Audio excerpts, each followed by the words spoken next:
Do you like knockback effects? Do you care more about how much damage you can do in a single shot rather than your overall DPS? Do you like the idea of performing triple jumps as Scout but hate using the Atomizer? If you said yes to any of my inquiries, I have the guide for you. How yin's doing? I'm Ian, and this is my TF2 How to Killstreak series, where we look at the best and worst TF2 has on offer and I show you how to get a killstreak with it, because everything is a bad idea until it works. Today, as you no doubt deduced by reading the title and thumbnail of this video, we'll be covering the force of nature. So without further ado, let's get into it. I'm a force of nature. If you were from where I was from, you'd be f***ing dead. The Force of Nature was added back in 2009 in the Scout update and can be acquired from the Scout Milestone 1 achievement. This weapon can be quite useful at getting the other Scout Milestone achievements since it has 2 achievements attached to it. These 2 achievements require you to kill 50 players whilst they're facing away from you, as well as killing a player via the knockback effect attached to this weapon. While technically you can just use the knockback to push someone off a cliff to get this achievement, if you're not using the saw blades on Sawmill, you're doing it wrong. Speaking of the knockback of this gun, let's go over the stats. The most important stat of this gun is that it has a knockback effect that can push players away from you, and can be used to move around mid-air. Not only does this knockback effect allow you to correct mistakes if you mess up your double jump, but it can also allow you to take routes that would otherwise be inaccessible to the Scout.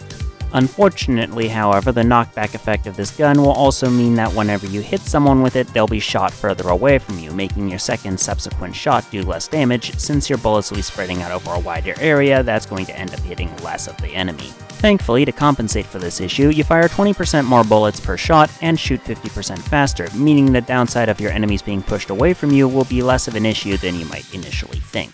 However, your damage per bullet is reduced by 10% and you only have 2 shots in your clip, so don't go thinking that you can take on a heavy at full health with this primary. Remember, you're never going to win a head-on fight against a heavy at full health by yourself. If you manage to kill a heavy at full health, you either had the element of surprise or they were a clueless new player. Either way, it's not a fight, it's just you picking off someone who doesn't know you're there.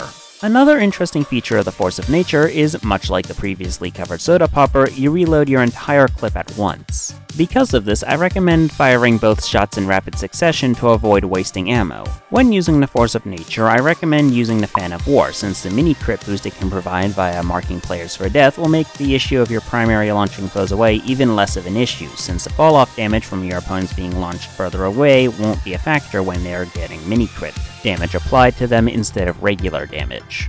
With this damage boost, you should be able to kill light classes without needing to reload.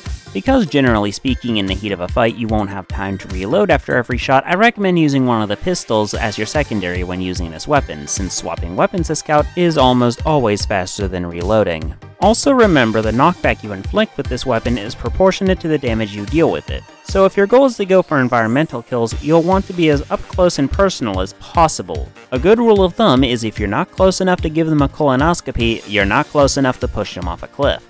If Pyros and Afterburn are giving you trouble, consider swapping to the Mad Milk or the previously covered Son on a Stick to address this issue, depending on which weapon slot you value less. The Force of Nature is best viewed as a flanking tool that allows Scouts to take flank routes that would otherwise be impossible to take. As a result, a hit-and-run playstyle is required if you don't want to die after every kill, like a filthy spy main.